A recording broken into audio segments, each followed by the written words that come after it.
अगर आपने भी फ्लिपकार्ट या अमेज़न से महंगा सामान मंगवाया है और डिब्बे से नकली या सस्ता सामान निकला है, तो ठहरिए, आप अकेले नहीं हैं। नोएडा पुलिस और एसओजी टीम ने एक ऐसी ही हाईटेक और शातिर स्कैम गैंग का पर्दाफाश किया है, जो डिलीवरी के दौरान रास्ते में ही 75 लाख का कीमती सामान पार कर देता था। डिलीवरी बॉय रास्ते में डिब्बे से असली सामान निकालकर क्या रखते थे और कैसे आम जनता को ठग रहे थे, जानिए नोएडा के डीसीपी साद मियां खान से।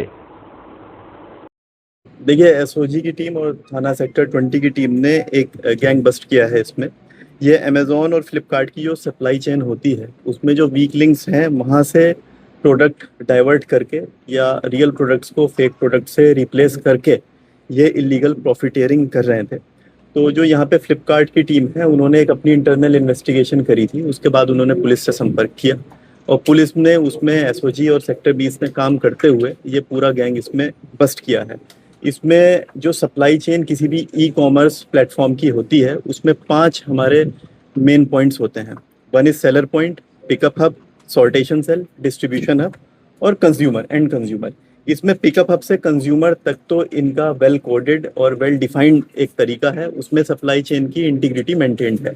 बट जो हमारे ये मुलजिम हैं, इन्होंने सेलर पॉइंट से पिकअप हब के बीच में जो वीक लिंक्स हैं उसको एक्सप्लॉइट किया और एक्सप्लॉइट करने के बाद वही इनका एंड पॉइंट था जहां से ये प्रोडक्ट को डाइवर्जन करते थे। इनके मेन मोडस ऑपरेंडी 3 थे। इन्होंने एक सर्वे किया था कि इस पर्टिकुलर एरिया में किन प्रोडक्ट्स की सबसे ज़्यादा डिमांड है, तो उसके फेक प्रोडक्ट्स इन्होंने अरेंज किए थे। और जब ऑर्डर प्लेस होता था तो ये ओरिजिनल प्रोडक्ट को फेक से रिप्लेस करते थे जो कंज्यूमर तक पहुंचता था। For example whey protein, senior citizens के कुछ products, protein X, wipes, branded shoes, ear aid devices, electronic devices और बॉडी केयर प्रोडक्ट्स के इस तरह के इनके पास कुछ प्रोडक्ट्स थे जो ये रिप्लेस कर देते थे ओरिजिनल से, और ओरिजिनल अपने अनऑथराइज गोडाउन में डाइवर्ट कर देते थे। सिमिलरली जो दूसरा मॉडस ऑपरेंडी था, आपने भी कई बार नोटिस हुआ था कि डिलीवरी फेल होती है। डिलीवरी फेल होने के बाद ये 2-3 दिन का टाइम लेते थे। उसके बाद उन 2-3 दिन में ये फेक प्रोडक्ट अरेंज करते थे और वो फेक प्रोडक्ट कंज्यूमर को डिलीवर होता। अब या तो फेक प्रोडक्ट कंज्यूमर कंज्यूम कर लेगा या वो कंपनी को लिखेगा तो कंपनी उसको रिफंड करती थी, तो कंपनी का लॉस हो रहा था। तीसरा इनका जो मॉडस ऑपरेंडी था वो ये था कि जो प्रोडक्ट आपने मंगाया उसका एब्रप्टली डिफरेंट प्रोडक्ट आपके पास आएगा, जो आप रिप्लेस करके रिफंड लेंगे, सेलर को कंपनी पे करेगी, तो अल्टीमेटली कंपनी का लॉस है। तो कंज्यूमर के लेवल पे भी एक ये बहुत बड़ा एक स्कैम चल रहा था जिसमें फ्रॉडुलेंट प्रोडक्ट्स कंज्यूमर्स को मिल रहे थे। और आज की डेट में ई कॉमर्स जो मार्केट है ये एक बड़ी मार्केट है, तो उस तरह का भी यहाँ पे फ्रॉड हो रहा था। इसमें 5 लोग इसमें अरेस्ट हुए हैं, 2 इसमें वांटेड हैं।